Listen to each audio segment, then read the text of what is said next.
Bwana Yesu, nimekuja mbele zako, unifanye jinsi wewe upendavyo. Bwana Yesu,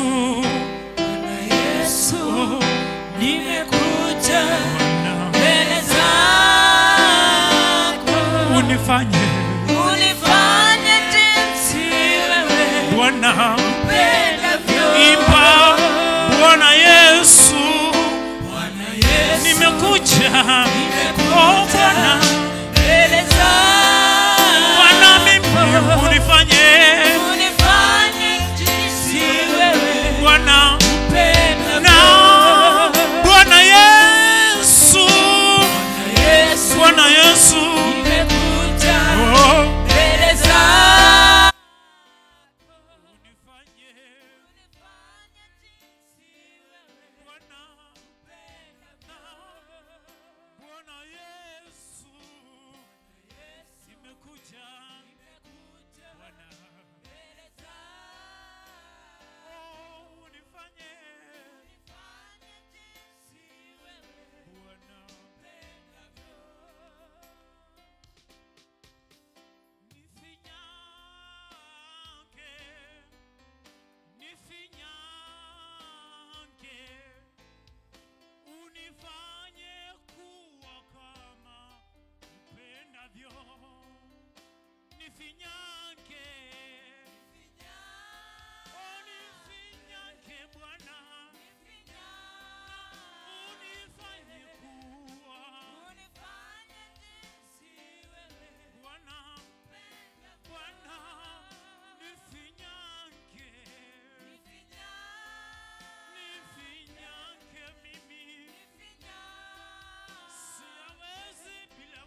Messiah, oh God, mold us and make us instruments of your blessing, instruments of your purpose. And this morning we come to you, Lord, that our hearts may be pliable, broken, and ready to receive your word. Father, we stand before you this morning with gratitude. We are so thankful that you have given us this morning. And we know, Lord, it's you has been on our side. We live, we move, because you live. And this morning as we gather here, Lord, pray that it will be a special day again. A day that you have made. A day that you shall speak to us. A day of your healing. A day of your visitation. A day of your blessing. Touch somebody in this meeting. Touch somebody watching us. And may your presence be so real this morning. Even as we share your word. Take my mouth and use. And may you glorify your name. We give you praise and we thank you. For in Jesus' name we pray. Amen and amen. Amen. Amen. I want to welcome you to our service this morning. Reverend Victor, for the sake of those watching me for the first time, the Lord Jesus Christ is my Lord and Savior. And I'm so grateful this morning that I'm alive in Him. I've also woken up physically, and He has kept me and my family.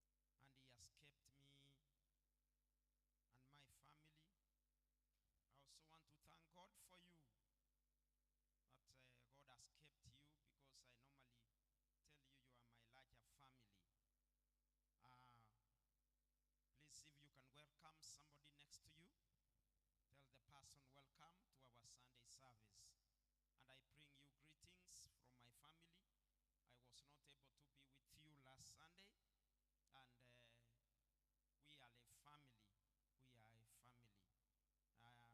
I'm glad again that we are meeting again this Sunday, that we may be able to share from the Word of God.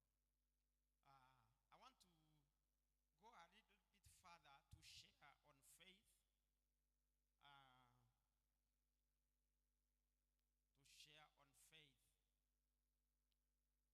before I share on faith, I introduced this month's theme as the theme of dominion. That one does not in any way contradict our theme for the year, but I just felt every month we encourage ourselves with something. Last month we encouraged ourselves on the theme of grace. 5 is grace. And then 6, they call it a year. And 6 means it is the number of man. Man was created on the 6th day. And there is so much to talk about dominion. I don't want to preempt it. But I took that theme from the book of Genesis chapter 1, verse 26, 27,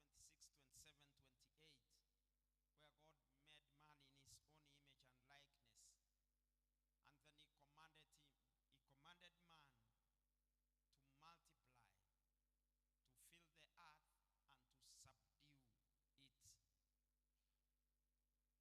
multiply, to fill the earth and to subdue it. Amen. I know there are many themes from various pastors. It does not contradict what they are saying if their theme is different, and it is all true.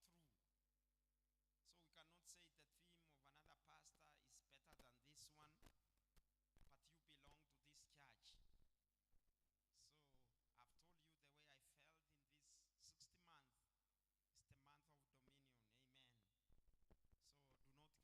this 60th month. It's the month of dominion. Amen. So do not get confused. And I want to believe the Lord is going to bless us. I'll get time and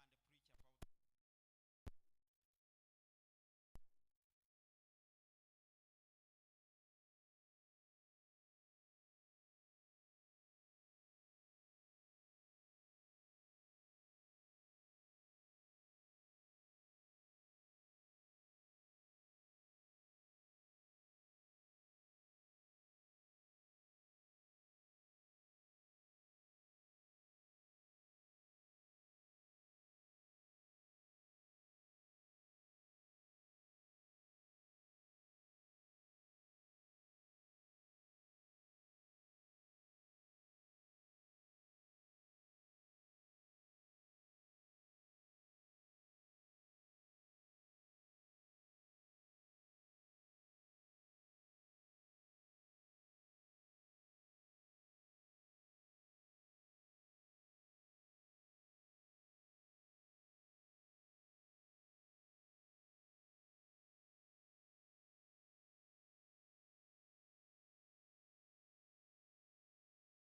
has said the faith of God. Let us have that faith in God. I've seen what faith can do in my life.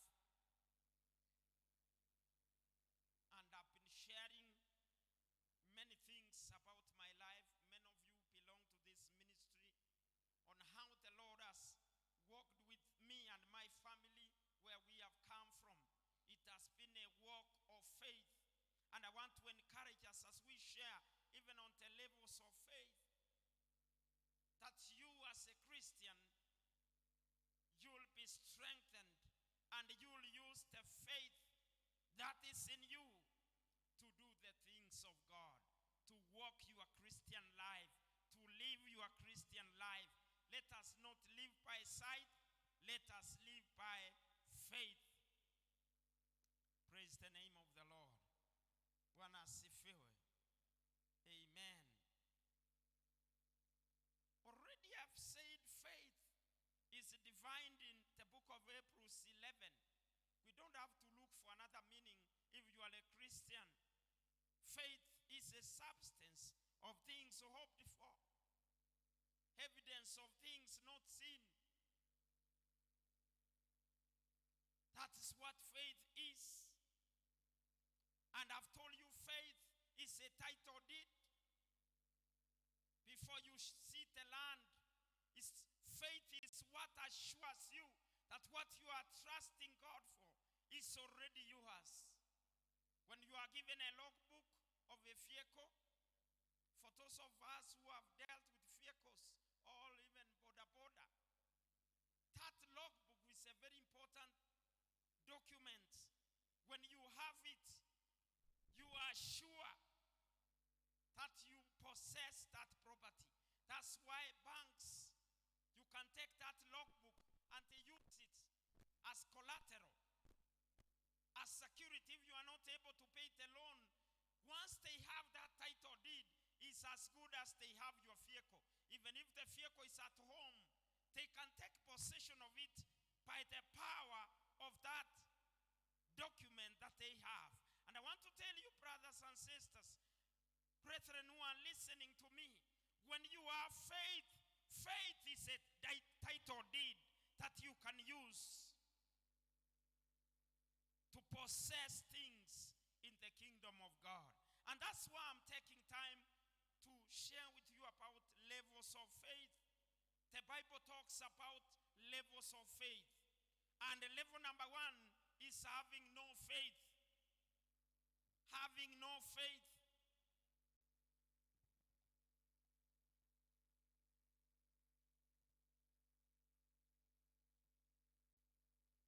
And in the book of Matthew 17:20, which I read the previous Sunday, not last Sunday, in Matthew 17:20, it was a case of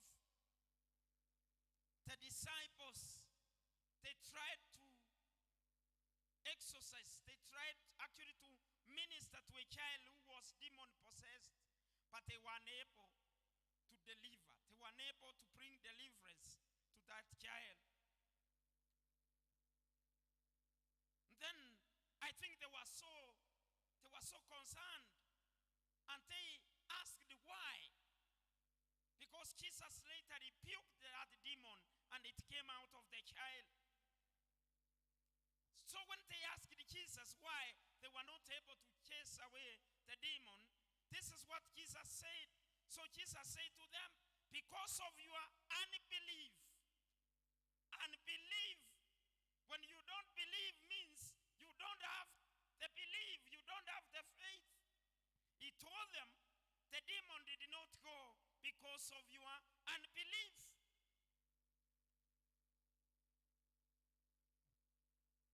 Because of your lack of faith.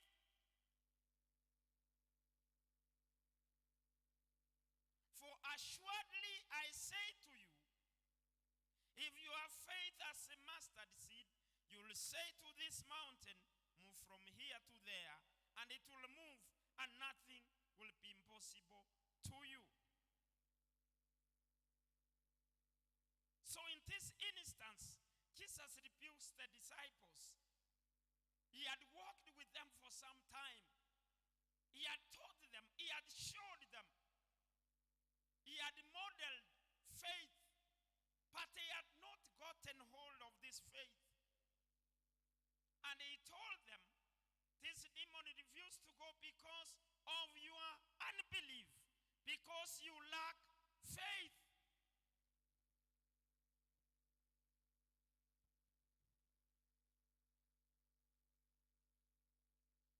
Yet Jesus was able to chase that demon. We are faced with circumstances in our lives where, as a Christian, it's as if that faith is switched off. You face a situation, and from what you say, and even what you believe, is totally contrary to the faith that is taught in the Word of God. You are confronted with a situation, and it's like the faith goes. We are confronted with a difficult circumstance, and it's like our trust in God is taken away. And we can be described as people of no faith. It's my prayer that God will help us, that will not be called people of no faith. And how can it be if you are a Christian in the church and then the Lord tells you, you have no faith? Then what are you doing in the church? Can you really be called a Christian? Because a Christian is somebody who believes in God, who believes in Jesus Christ and his return, who believes that Jesus went to the cross and died for the sake of him and the remission of his sins. So how can you be called a Christian when you have no faith? I want you to think of instances where you have totally lacked faith. You talk like a natural man. You talk like somebody who's not a Christian. It could be you are facing a problem. It could be there are hardships, even in our country, like what we are going through. What comes out of your mouth? What do you speak? What do you say? What do you do? Those things demonstrate even to others, and they clearly show that we lack faith. It's my prayer that our faith shall be found as we face life's challenges. In Mark 9:19,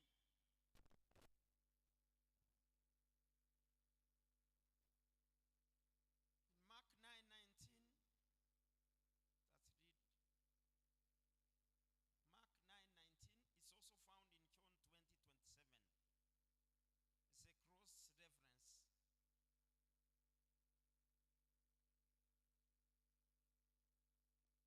a cross reference. I'm talking about no faith. I'm in point number 1. Lack of faith. No faith.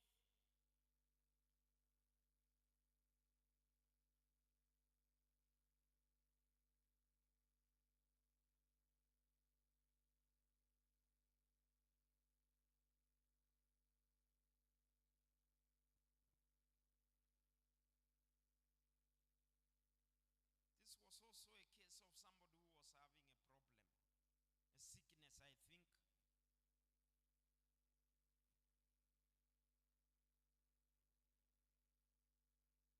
Verse 17, and one of the multitude answered and said, Master, I have brought unto thee my son, which hath a dumb spirit. And whatsoever he taketh him, he teareth him, and foameth and gnasheth with his teeth. This old King James version. And pineth away. And I spoke to thy disciples that they should cast him out, and they could not. He answered him and said, O faithless generation, how long shall I be with you? How long shall I suffer you? Bring him unto me. And they brought him unto him. And when he saw him, straightway the spirit tore him, and he fell on the ground and wallowed foaming. And he asked his father, How long is it ago since this came unto him? And he said, Of a child. And oftentimes it has cast him into the fire and into the waters to destroy him. But if thou can do anything, compassion on us and help us. Jesus said to him, if thou canst believe, all things are possible to him that believeth. Verse 24, and straightway the father of the child cried out and said with tears, Lord, I believe. Help thou my unbelief. When Jesus saw that the people came running together, he rebuked the foul spirit, saying unto him, thou dumb and deaf spirit, I charge thee, come out of him, and enter no more unto him. And the spirit cried, rent him so, and came out of him, and he was as one dead, insomuch that many said, he is dead. But Jesus took him up by the hand, and lifted him, and he arose. Praise the name of the Lord. Amen. Wherever we are talking about faith, we are even talking about miracles. People getting delivered, people getting healed. Faith, it is required for miracles of healing to happen. And this man was faced with a child who was possessed by demons. And when the father brought this child to Jesus, he rebuked again the crowd and called them a faithless generation. Kisasi ya watu hawana imani. I don't know, in a season that we are in, even in the dispensation of the church, can we also be described as a faithless generation, as a faithless people? And Jesus asked them, how long am I going to be with you? What he meant is, I have taught you the way. I have taught you how to believe. I'm not always going to be here physically to be able to do these things. I want you to do what I've shown you. I want you to continue with what I have demonstrated to you. You don't always have to depend on me. I have taught you faith.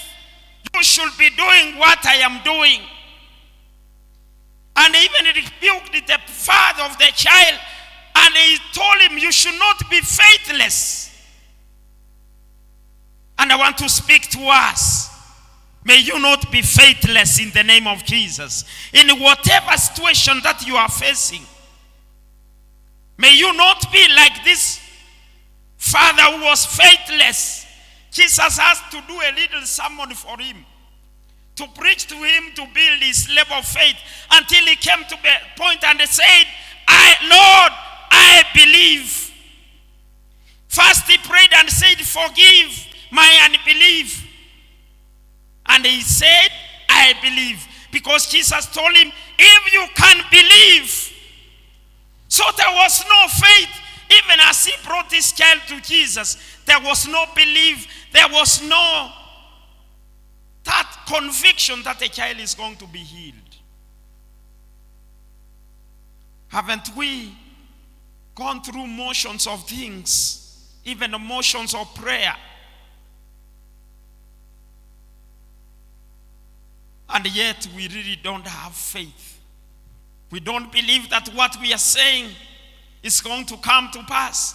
We don't believe that what we have started to do shall succeed. I have come to declare this morning, have faith in God. Do not be faithless. Have faith. And that faith is going to bear fruits. It's going to heal somebody. That faith is going to cast away demons. That faith is going to take away whatever that you are facing, whether it's a sickness, whether it's a hardship. The faith that you possess is going to work for you. Hold on to the faith. Hold on to the faith. I've learned when I hear the Lord speak something to me, I do it because it's not by my wisdom, it's not by what I have, but it's when you obey the word of God. When you take the step, then God follows you. Do you know there are people, when I was telling them we are building Gorofa, they never believed me, even many of you. You didn't. Because there was no money. And for sure you knew we had not collected millions of money. That project is now 3 million plus. We are heading to 5 million. You never believed. But I tell you, have faith in God. When God puts something in you, begin it. Do it. Do not be faithless. Do not be afraid. God is going to come to you miraculously. People are asking me, Pastor, where did you put that money? Pastor, another Mpendo was telling me, Pastor, around here you have the believers who are in the church currently. They are great givers compared to when we were doing other buildings. I'm telling you, it is amazing. But what we have been able to raise from the church is in you and in it there. It's around 700. And I'm talking of 300 million. 3 million plus. Where has that surplus come from? Because it does not come from you. Have faith in God. Tell your neighbor, have faith in God. Have faith in God. Do not be faithless. The second one is little faith, small faith. Little faith and small faith are brothers. They are cousins. Little faith and small faith.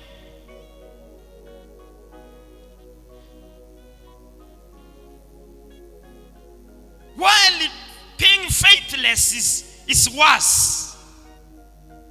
And you can know a sister or a brother does not believe even in God by what they say.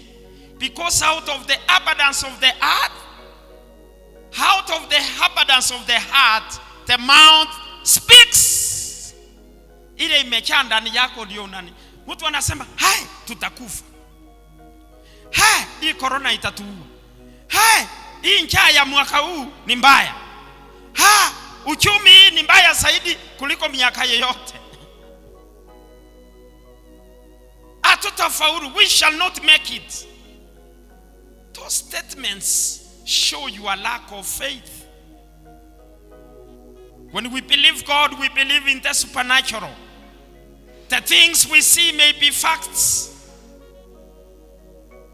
But from where God sits, the truth is higher than a fact.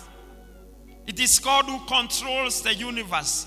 He controls the resources. He can command people to bring you help even beyond your village, beyond your town. He can use people far away.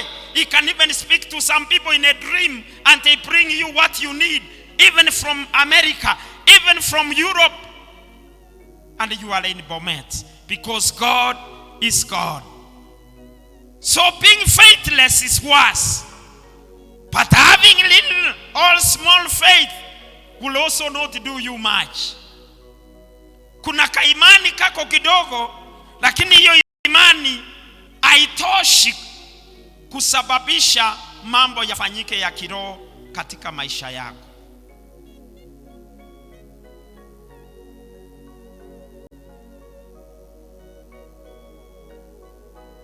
It is not sufficient to yield godly results.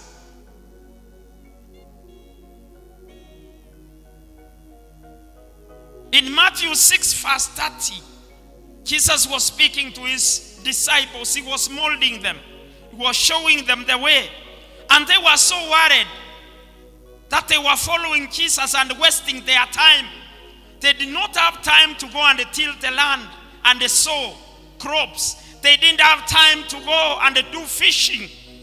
They were following him wherever he was going. And they were worried. Have you ever worried that you have involved yourself so much with the church?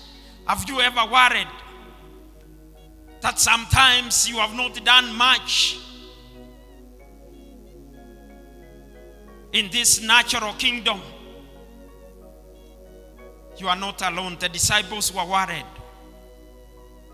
Then Jesus begins to speak to them. He begins to put faith in them.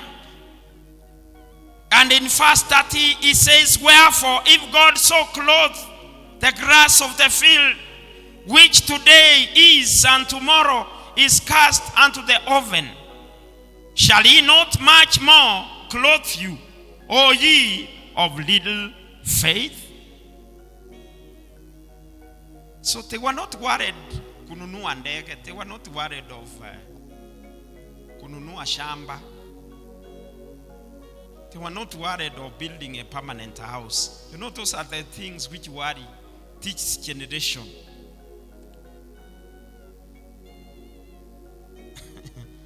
They were worried about clothes. Many of you seated here, you are in nice clothes. Hiyo kitu ulimaliza. You are no longer struggling kuvaa nguo. Wakati huu wanafunzi wa Yesu walikuwa hatukukuwa na nguo hata kama hizi za siku hizi. You know, we cry and we say things are so bad.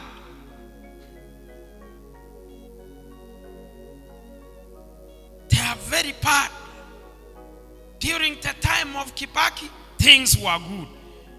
During the time of Moi, things were even better.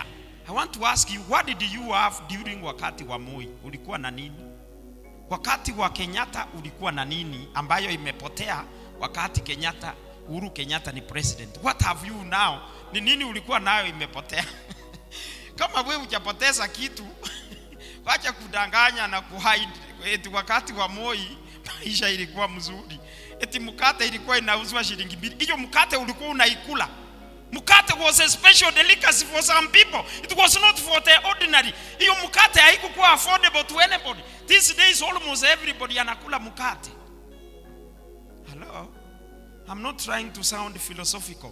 Nor am I trying to say life is soft. Life has never been soft. I was telling, kuna mpendo nilikuwa naambia, maisha saa hii ni afadhali kuliko mababu ya mababu zetu. Can you imagine people living in a forest? Hawana nguo, wanapigwa na baridi. Na wanazaa, walizaa ndio kisasi ikakuja tukakua. They lived kwa baridi. Tunaambiwa kuna pneumonia. They stayed in caves. That's why this generation is alive. We have come from those grandparents. How was life like? They did not have choices like we have. Technology was not the way we have it. Many of us, what we are calling ni nyumba mbaya, ni nyumba ya matope. We are inside the house, you even close a door. They never had a door. They could wake up, unapata kuna nyoka ilikuja ikalala karibu nao kwa sababu ya baridi. Imekuja mahali walikuwa wanaota moto, wanaota nayo. So you want to say their life was better? Let us stop a lie. Life in this world has been very difficult. What brought me to say this is when we lament and say life is so hard. Let me tell you, on average, things are not as bad. Even agriculturally siku hizi, shamba haiwezi peana chakula, unaongeza rutuba, unaongeza mbolea. Hizo technologies hazikuwa miaka zilizopita. So we can say we are better off comparatively. Do you know, brothers and sisters, people are lamenting and crying and saying, oh, corona is finishing us. Then you see mtu amechomoa gari imefika KDC. In fact, inaelekea KDD. Simewekwa kwa barabara. Na ninaona ni most of the nimesiona hata hapa Bomet. Hao watu wananunua hizo gari na nini? Have they broken a bank? Wamefunja benki ama wanatoa wapi hizo pesa? Nyinyi mumeona magari ya KD something. There are more people now driving vehicles than it was before. Even when we say the economy is bad. I was passing in town yesterday and this moment, you want to meander through border. Yani it's like they are everywhere. Kila mahali ni border. You have to stop wapite. An average boda is around 70,000. Tell your neighbor 70,000. You think 7,000 is small money? These people who boda wamenunua bodas. They are all over. Anyway, I wanted to speak to encourage you. I wanted to encourage you, brothers. Mahali uko si mbaya. You know, Jesus taught. No, Paul taught and said, if you have food and clothes, be content. He was speaking in the book of Timothy. Because the church sometimes is so worried of the big things. Ninunue shamba eka 100. Hata eka 100 ufanyie nini dada? What do you do 100 acres unafanyia nini? Umezeeka. Si wache vijana yako wakuje kununua. Wewe unangangana eka 100 to do what? Ufanyie nini? So these disciples were worried of these small things. Ambazo hata wewe unasema wewe ni maskini, you are not worried of nguo, unafaa nguo. How many of us are worried na nguo? Tuko hata na nguo stock pale tutakupea. Kuna mtu hapa hana nguo? Most of us tuko na nguo. Mitumba imekuja mzuri, mtu anasema kamera, sijui kamera unanunua. Unanunua blouse ya 50 bob. Ukinyorosha huko sawa. Mtu hawezi hata fikiri ni mtushi. Usipomwambia anasema you have a nice dress. Anasema thank you. Mtumba ya 50. Things have changed. But these disciples were worried of food. They were worried of clothing. Even shelter was not a big issue. Watu walikuwa hata wanalala because that place was warm. Watu hata wanalala like northeastern, sometimes nyumba hata si ya muhimu. But this generation, we are worried of big things we want to do on earth. That's why even as we build, I don't want that project to stress us. I don't want it to stress you. Hiyo mchengo ni ya hii, tutumie tuwachie kizazi, and we shall go. Tutawacha. It's not something ambayo inatakana ikuue. Then he asked them, kwa nini mnakaa mko na imani ndogo, imani duni? Kama Mungu anaweza rembesha nyasi, anaidecorate vitu ambavyo ni vidogo, which is here today and tomorrow is cast into the fire. You want to tell me that grass is more important than you? That is what Jesus was telling you, asking them. And I want to ask us, even this morning, even today, the birds woke up earlier than you, and they were singing in some tree next to your house. Who cooked for those birds? Who has ministered to those birds? God gives them food. And you are more precious than those birds. Tell your neighbor you are more precious.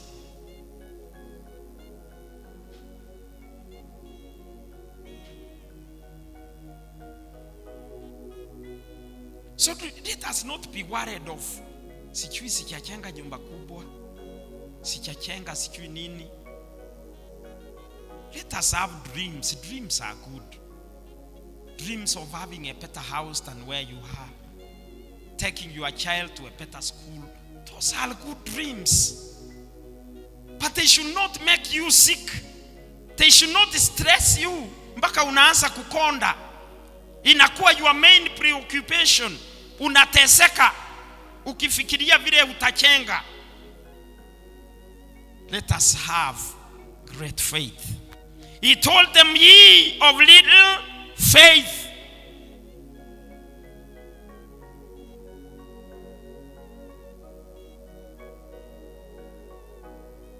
There was a time Jesus was with the disciples again, and they were traveling in the sea, and there was a tempest. There were winds which blew on their vessel, and the boat was about to capsize, and they were afraid. And in Matthew 6:26, and he said unto them, why are you fearful, O ye of little faith? Then he arose and rebuked the winds and the sea, and there was a great calm.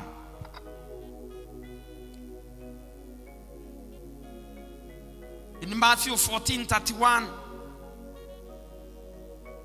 Peter also was rebuked for having little faith.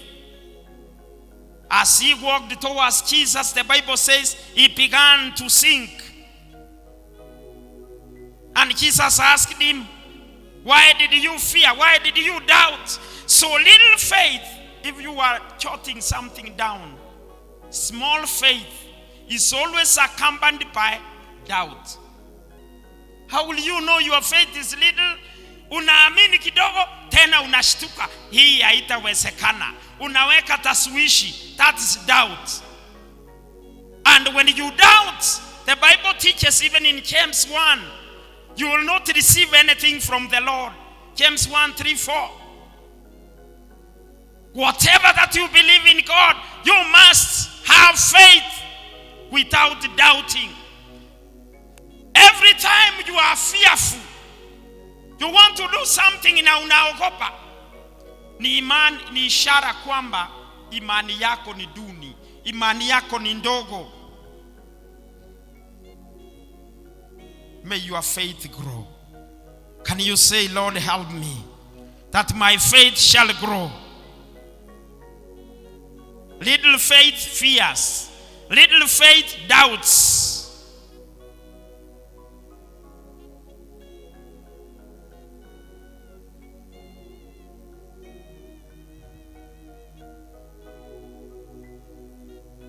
And I can share more and more scriptures where Jesus was rebuking his listeners for having little faith. Hiyo imani kidogo is not the same as that faith of a mustard seed. Some people think where Jesus was saying, the one I read first, that if you have faith as small as a mustard seed. So sometimes we think Jesus was talking about the smallness of the faith per se. But he was talking about life that is in a seed. A seed, even if it's very small, inside it is life, is carrying life in it. So imani ambayo iko na mbegu, imani ambayo ni ya Mungu, hata ikiwa ni Mkristo ameokoka saa hiyo, hiyo imani iko powerful. It is still powerful. You may not have done any miracles, but if you are born of God and that faith of God is in you, that faith is powerful. That is what Jesus was saying.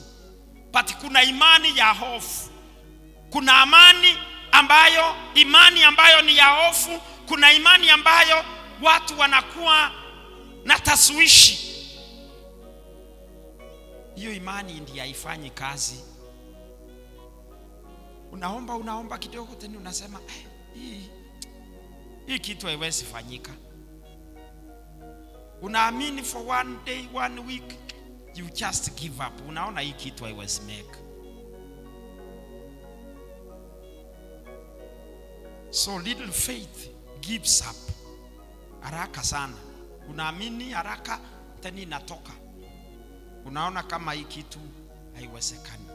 Once we learn faith ambayo ni ya kuendelea, like those heroes of faith, the Bible records in Hebrews, they died believing. They did not receive the promises. Which promises? Jesus, whom many of them prophesied about, he did not get born in their time. This dispensation of grace, they just saw it from afar. It's my prayer that God will be able to help us deal with this little faith. And we have great faith. We have great faith.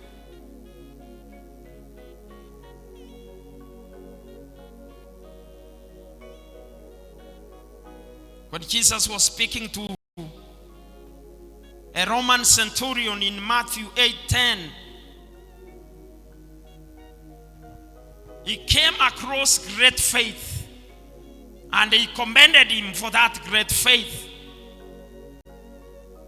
And in verse 10 of verse 8 of chapter 8 of Matthew, when Jesus heard it, he marveled and said to them that followed, verily I say unto you, I have not found so great, no, not in Israel. I have not found so great faith, no, not in Israel.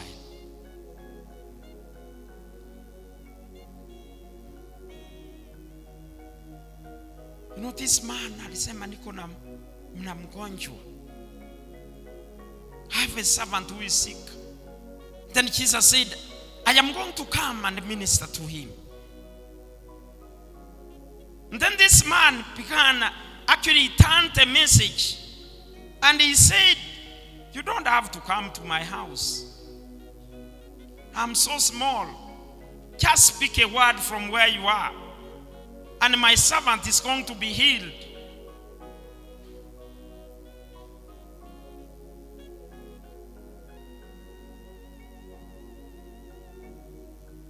From verse 5, Matthew 8:5. And when Jesus was entered into Capernaum, there came unto him a centurion, beseeching him, and saying, Lord, my servant lieth at home sick of the pulse, grievously tormented. And Jesus said unto him, I will come and heal him.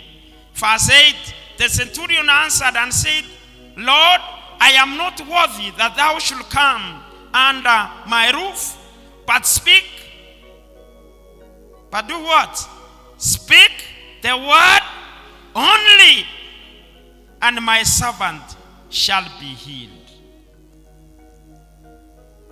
For I am a man under authority, having soldiers under me. And I say to this man, go, and he goeth. To another, come, and he cometh. And to my servant, do this, and he doeth it. When Jesus heard it, he marveled and said to them that followed, verily I say unto you, I have not found so great faith, no, not in Israel. You know, this man was not an Israelite. Yet, the way he handled this subject, Jesus told him, he's a man of great faith. I don't know whether people listening to you as you live on earth, as you walk, they are going to say, this is a man of great faith. They look at you and say, huyu ni dada wa imani kubwa. Because he said, just speak a word. Si lazima hata ukuje kwangu. And sometimes I get challenged when brethren just say, Pastor, pray even over the phone. I have a sick patient. You don't even have to come to the hospital. Just speak a word. Na kuna watu wako na hiyo imani. I prayed for a number of them, and the good news is they get healed. Bwana asifiwe sana. Because the faith they have, that faith works for them. There's somebody who has just simple faith. Pastor akiomba tu, hiyo shida imeisha.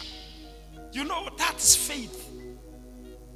Of course, it's not the faith of a pastor.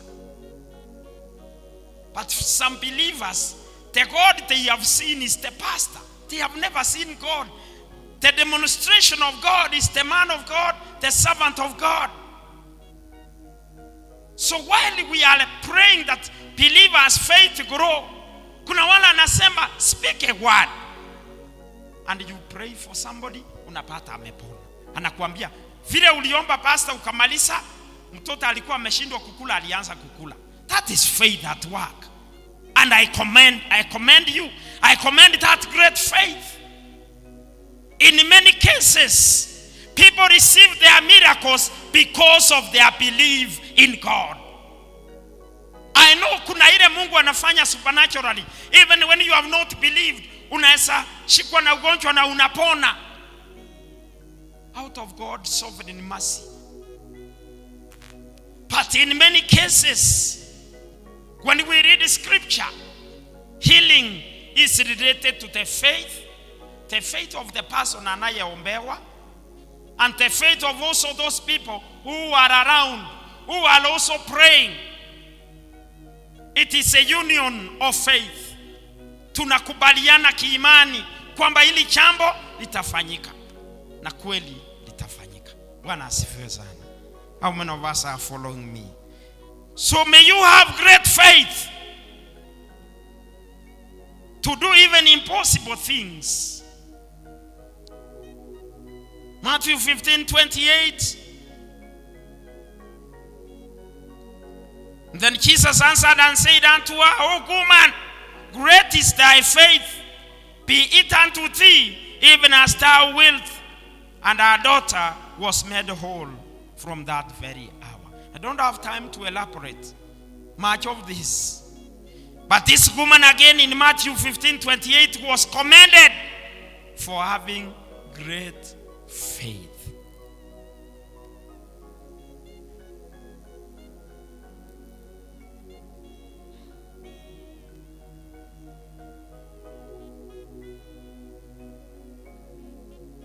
Then in the book of Acts 6:8 talks about somebody full of faith. You can also be full of faith. Yaani umejaa imani. In Acts 6:8, and Stephen, full of faith and power, did great wonders and miracles among the people.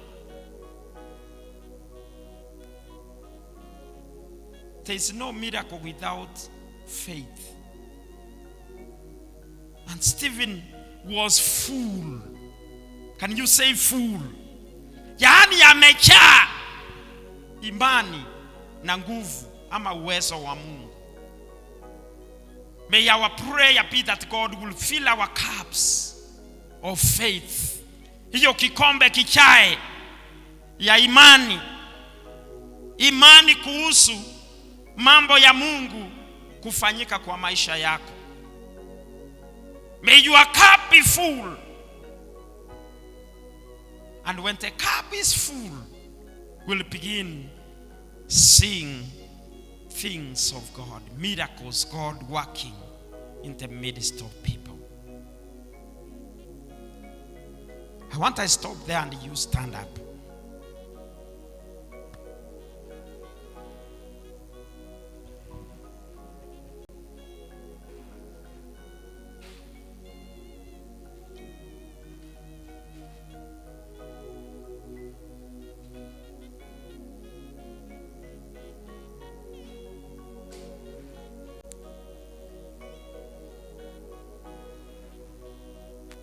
I've spoken about faith, and it's my prayer that God will activate your faith.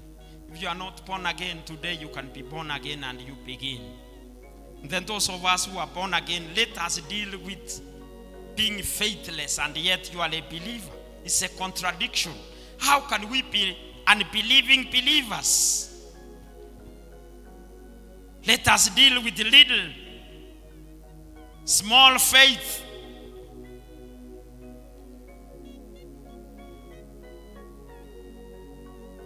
Small faith can also be depicted by the things you do.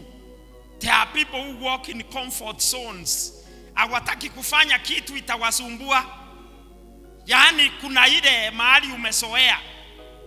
If you have been praying for 10 minutes always, you can't break that ceiling and go to 20 minutes. You just stay there, a place of comfort. Unasoea kutembea kama ni imani yako unafanya vitu kidogo. Unaogopa hiyo kubwa utashindwa na uchekelewe. When you believe in God, it's not you doing, it's God at work. Let us learn faith, church. Let us learn faith, brethren. We are living in a difficult time. In a time when the faith of many is shaken. Where people don't even believe faith works anymore. It's what you possess. It's the skills you have. It's the technology. And even as more and more technological advancement come to the scene, the more many believers will become faithless. Kwa sababu zile vitu ilikuwa inaonekana ni shida, inakaa kana kwamba sayansi ina solve hizo shida.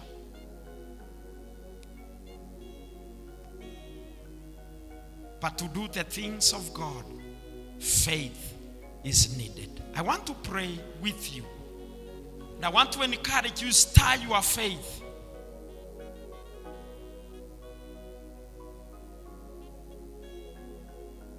It doesn't matter which condition you are going through. Haijalishi unapitia hali gani. Iwe ni hali ya ugonjwa, hiyo ni hali ya kifedha, iwe ni hali yoyote inayokusumbua, ama mambo yako yanayohusiana na mambo ya kiroho. Nataka tuamini Mungu pamoja as we pray. All you have somebody sick.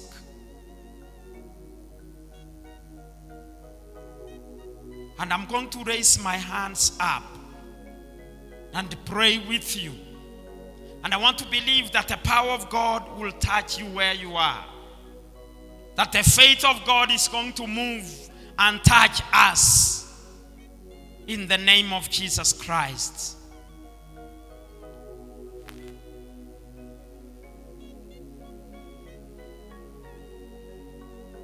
As I was praying here,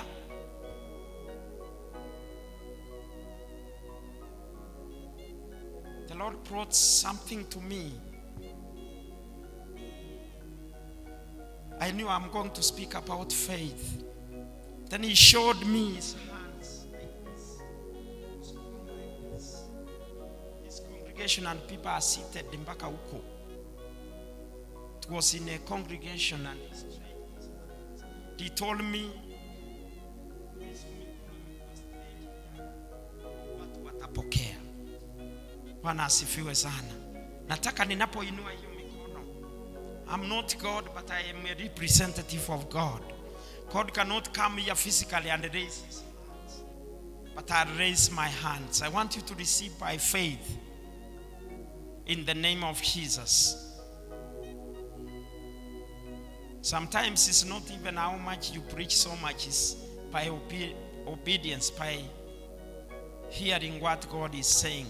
You are here. Wewe ni mgonjwa, umekuwa na mambo mengi yamekusumbua, na nimehubiri kuhusu imani. Sasa hiyo imani sikufanyie kazi. Bwana asifiwe sana. Nataka unyoshe mikono yule anasema pastor omba na mimi. Na mimi nitanyosha mikono kutoka hapa kwa madhabahu. Kwamba imani yako ikutane na imani yangu, na muujiza wako ukatendeke kwa jina la Yesu. Inua vizuri wapendwa, kama kuna kitu nasema Bwana nitendee.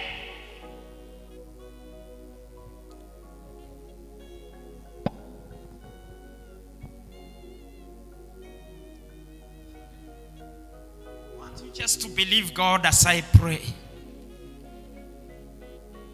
God is not going to hit you with the hammer or slap you.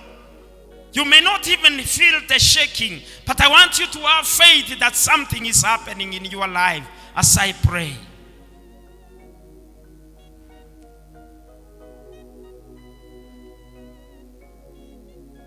Hallelujah, Jesus. Maura, please come here and hold for me this microphone.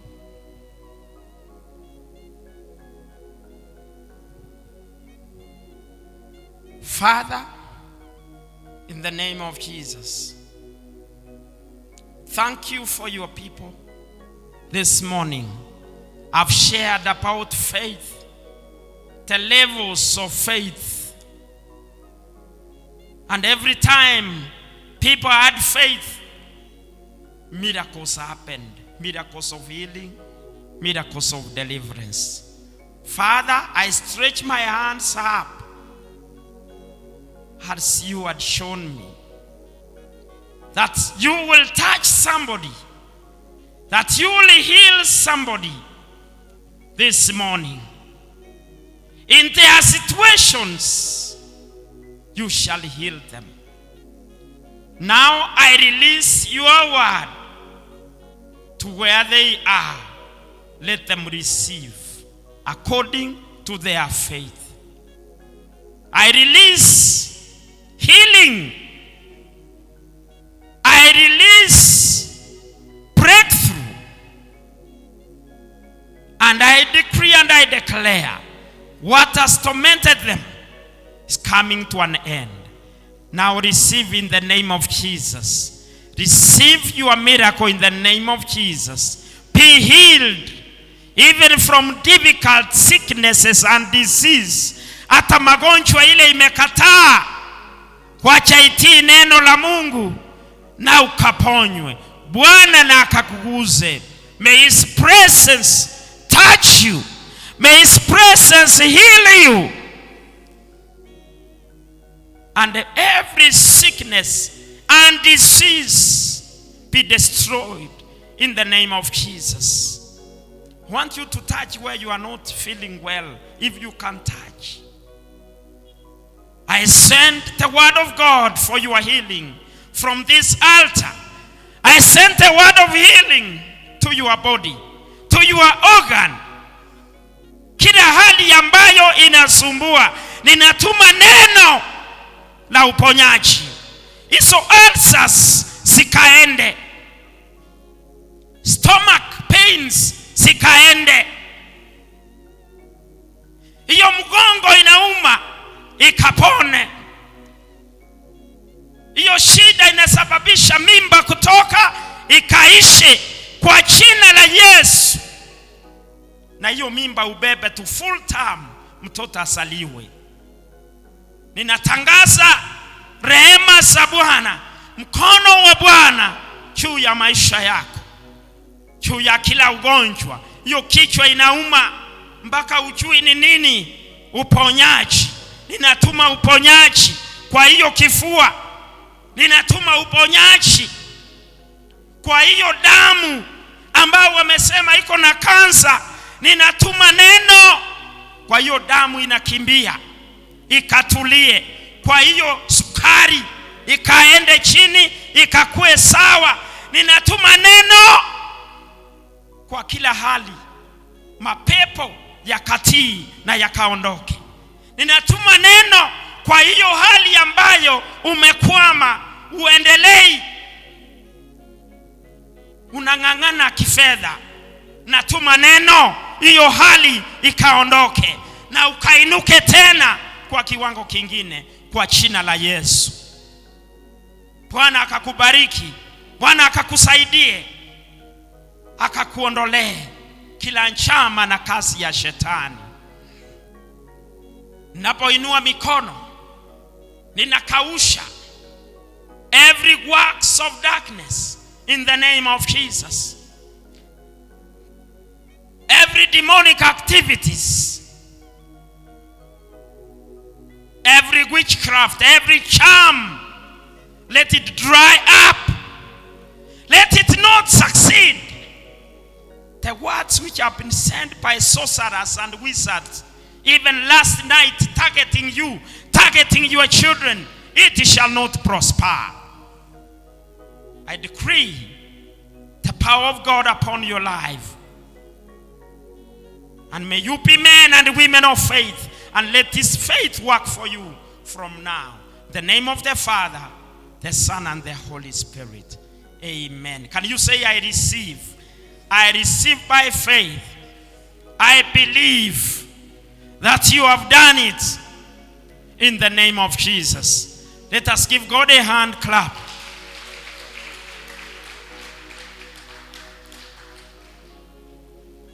If you have believed, you will bring testimonies. You are going to bring back testimonies.